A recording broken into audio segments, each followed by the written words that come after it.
C'est un livre et bientôt une exposition à Strasbourg, dans l'Est de la France. Un siècle de dessins d'enfants dans les guerres et les crimes de masse de 1914 à aujourd'hui. Un travail titanesque de compilation, un corpus de 220 dessins d'enfants. On en parle avec Manon Pignot. Bonsoir, merci d'être avec nous. Vous êtes historienne et spécialiste de l'expérience enfantine de la guerre. Avec nous également et à vos côtés, Laura Alcoba. Bonsoir et bienvenue également. Bonsoir. Vous êtes écrivaine française d'origine argentine. Vous avez participé à cet ouvrage qui a pour titre Déflagration. C'est aux éditions Anamosa. Anamosa, vous me le disiez juste il y a quelques instants, qui veut dire ? Je marche avec toi, en langue cheyenne. En langue cheyenne. On va commencer avec vous, Manon Pignot. Comment est-ce que vous avez pu constituer une telle compilation ? Alors, tout le mérite revient à Zeran Girardot, qui a coordonné cet ouvrage et porté à bout de bras cette exposition depuis plus de 3 ans maintenant. Ouais. Et elle a reconstitué une collection à partir de dessins qui avaient déjà été publiés, mais dans des ouvrages désormais épuisés, par exemple sur la guerre d'Algérie, à partir de compilations privées parfois, de musées, mais aussi elle a pris son bâton de pèlerin, si j'ose dire, et elle est allée voir les ONG qui travaillent aujourd'hui, par exemple en Syrie, pour récupérer des dessins et constituer cette collection. Alors Françoise Héritier, qui a écrit la préface, d'emblée dit c'est une feuille de papier, une simple feuille de petit format avec un dessin d'enfant. Qui dit dessin d'enfant imagine immédiatement des cordes à sauter, des ballons, des voitures miniatures, des jeux collectifs. Que voit-on dans ces dessins ?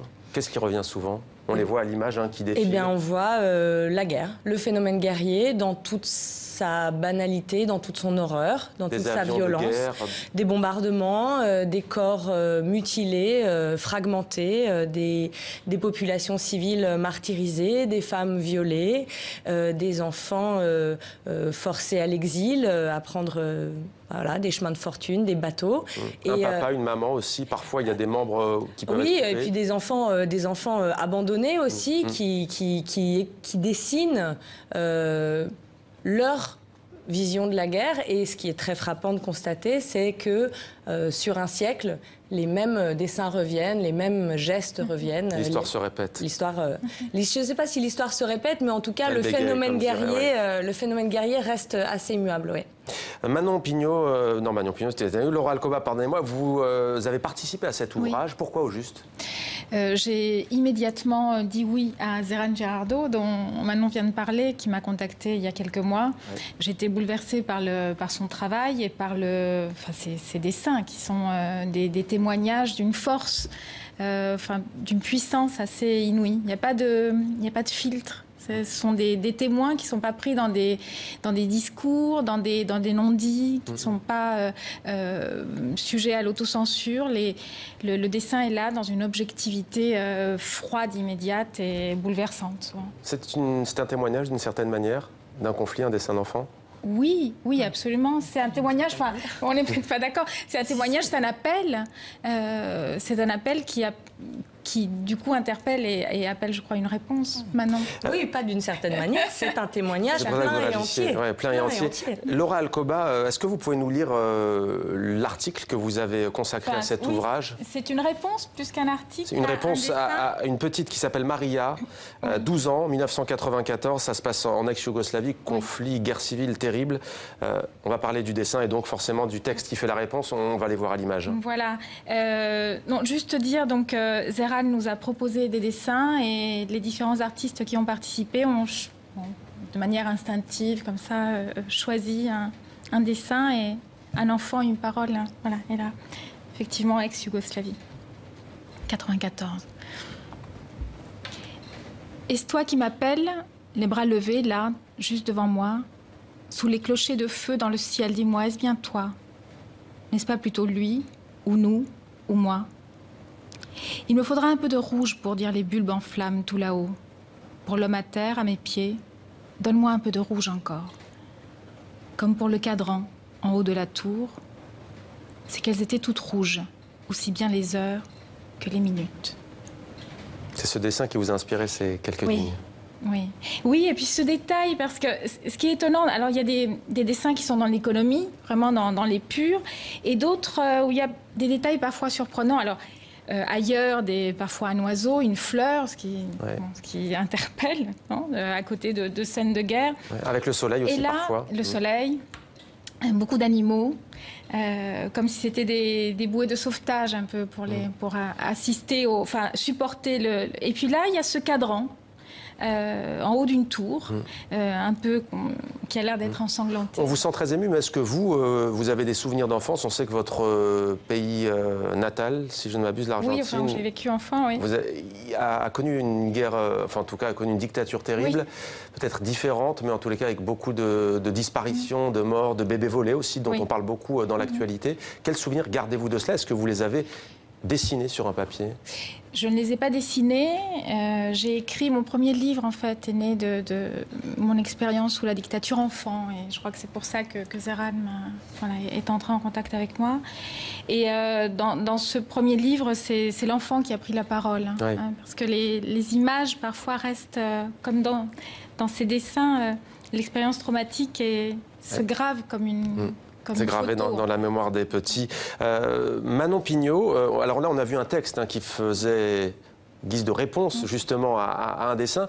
Et vous avez aussi choisi de mettre des artistes, parfois Enki Bilal notamment, et bien d'autres. Qu'est-ce que ça apporte de mettre un artiste réputé qui répond à un enfant justement victime de la guerre? Alors effectivement, il y a... beaucoup d'artistes qui ont accepté cette proposition que Zeran Girardot leur a faite, notamment Enki Bilal, qui est un peu une sorte de parrain parce qu'il accompagne ce projet depuis 3 ans maintenant. Qui répond à un petit enfant rwandais qui s'appelle Fils. Exactement. Donc dans tous les cas, les artistes, les écrivains ont choisi chacun un dessin librement dans la grande collection et ils ont choisi d'y répondre chacun à leur manière avec leur art. Et donc effectivement, le dessin d'Enki Bilal que vous voyez est une réponse à un dessin d'un enfant qui s'appelle Fils, qui est un enfant rescapé du génocide des Tutsis du Rwanda. Et Fils a dessiné son père mort. Et Bilal fait ce dessin vraiment en symétrie et en réponse. Et l'idée de faire intervenir les artistes, de même qu'on a fait aussi intervenir des chercheurs en sciences sociales. Vous avez cité bien sûr... Il y a des médecins aussi, Françoise notamment. Héritier, qui est notre grande patronne, mais aussi des médecins, mais aussi des juristes. L'idée, c'est de croiser comme ça les regards, les disciplines, pour donner au maximum à entendre que ces dessins sont effectivement des témoignages à part entière et des œuvres à part entière. Et une forme de thérapie ? Alors sans doute, pour certains, le dessin, et pour les soignants, notamment dans les ONG sur le terrain, le dessin est une thérapie sur le moment, mais il est aussi, pour nous, a posteriori, témoignage, il est archive en fait, et il nous dit des choses, et il nous fait comprendre des choses sur la guerre que d'autres types de sources ne nous feraient pas forcément comprendre, et notamment la notion de trauma. On voit aussi des dessins de Pignon Ernest notamment, qui répliquent à un dessin d'enfant. Il y a bien entendu la guerre d'Algérie que vous avez citée, il y a la guerre d'Espagne, le Darfour. Plus récemment, on retrouve, vous l'avez cité aussi, la Syrie et les Rohingyas. Les Rohingyas, ce sont des enfants en ce moment qui vivent des moments particulièrement difficiles. Comment avez-vous recueilli ces dessins ? C'est Zeran qui, par le biais d'organisations non gouvernementales, a eu accès à des dessins d'enfants Rohingyas qui décrivent les massacres de ces populations musulmanes en Birmanie. On le voit d'ailleurs ce dessin. Dont on a parlé, dont on parle enfin maintenant un petit peu davantage dans les médias et qui encore une fois, par la composition, par les gestes, montre ces massacres auxquels les enfants assistent, dont ils sont à la fois les victimes bien sûr, mais aussi les témoins, les acteurs et donc l'idée et le juriste qui nous accompagne qui s'appelle Olivier Berco l'explique bien dans son texte dans le livre. L'idée c'est aussi de montrer que désormais les dessins d'enfants peuvent être reconnus comme des documents, des pièces à conviction comme ça a été le cas pour le Darfour auprès du tribunal international. Je me tourne vers vous, on va peut-être voir l'image, mais alors ces enfants ont quel âge? Ils ont jusqu'à, on va dire, à l'adolescence. Oui, voilà. Mais il y a des dessins qui sont surprenants. Il y a par exemple l'un d'entre eux qui ressemble étrangement à une peinture de Picasso, Guernica. Vous l'avez vu, vous l'avez sans doute en tête. Je crois qu'elle est mise en parallèle avec la guerre d'Algérie, notamment 1954-1962. Vous, qu'avez-vous... Oui, il y a celui qu'on a vu défiler. Vous le voyez d'ailleurs, qui a été choisi par Pignon Ernest, qui est absolument les mains levées. Picasso, là, pour le coup, c'est cet enfant rouge. Et celui-ci, qu'est-ce qui vous inspire? C'est les bombardements.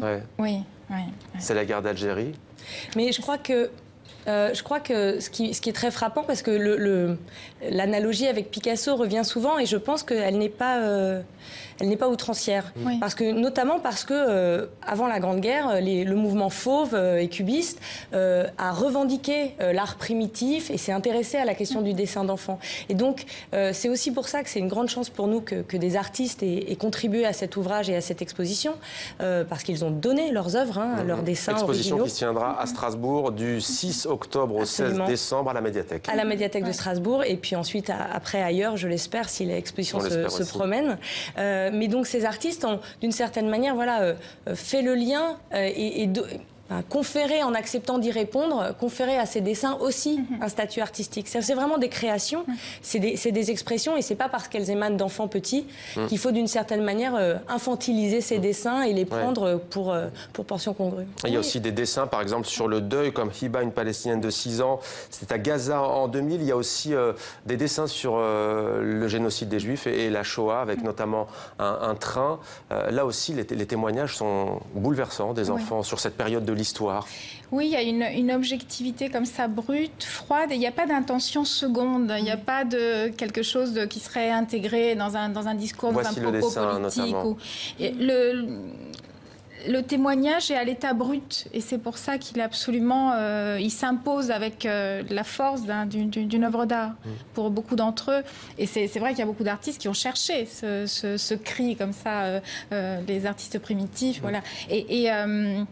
Et on retrouve souvent des choses, des dessins qui évoquent effectivement. Vous allez être Picasso, confronté Chagall. prochainement au public, vous allez pouvoir voir leurs réactions. Qu'est-ce que vous attendez de cet ouvrage? Moi, je pense que ce sont des dessins extrêmement durs, extrêmement violents, mais c'est normal parce que la guerre, c'est violent. Et si on s'attend à voir quelque chose de mignon et de touchant, ce sera raté. Parce moins que violent peut-être et moins dans le spectaculaire que l'information en continu notamment. Je ne suis pas sûre. Il y a des dessins qui sont d'une immense brutalité. Enfin, je pense j'en ai un là qui me vient, mais il y en a beaucoup, mais qui est un dessin de Palestine après un bombardement, et le petit garçon à Gaza a écrit c'est une fille, elle est comme une omelette. Et il y a 3 traits, il y a un rond et 3 traits. C'est-à-dire que je pense que les gens, et les adultes en particulier, seront particulièrement saisis.